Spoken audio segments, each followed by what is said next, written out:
Dungeon Explorer for the TurboGrafx-16, harkening back to a simpler time when it was okay for a game to have a title that described exactly what you do in it.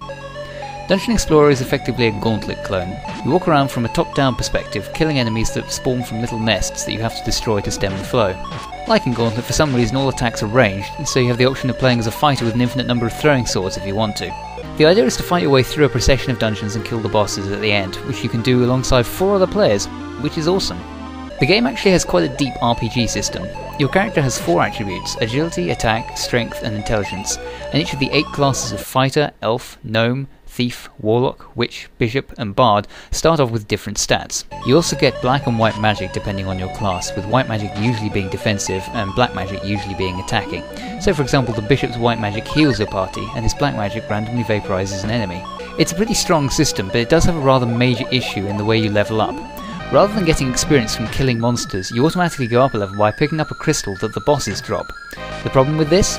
The number of crystals that appear is the same number of people alive at the time when the boss died, which means if someone was trying to respawn when the others finish off the beast, which is quite likely as the bosses are extremely difficult, a crystal for them doesn't appear, and they don't get to level up, which means that they're weaker than everyone else, which makes them a liability, which means you have to accidentally on purpose leave them behind at the next inn, or start the game over. Seriously, how hard would it have been just to advance everyone 1 level when the boss dies without having to rely on pickups? That's probably my biggest gripe with the game. The other is that it gets stupidly hard, fast. The first dungeon is pretty easy, but the first boss is really difficult, and from there it just moves beyond that into unfair territory. In order to pass the second dungeon, you have to work your way very carefully through corridors of statues which spit fire, finding the minute space where you can shoot them without getting hurt.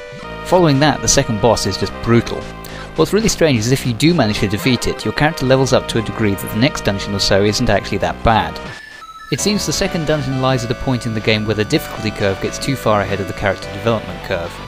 Something that makes the game a little bit harder is how the controls are mapped onto the Wiimote. If you press B rather than A, you can move while shooting, which is very useful, especially against the boss characters, but on the remote means you have to press the trigger by stretching your left index finger underneath.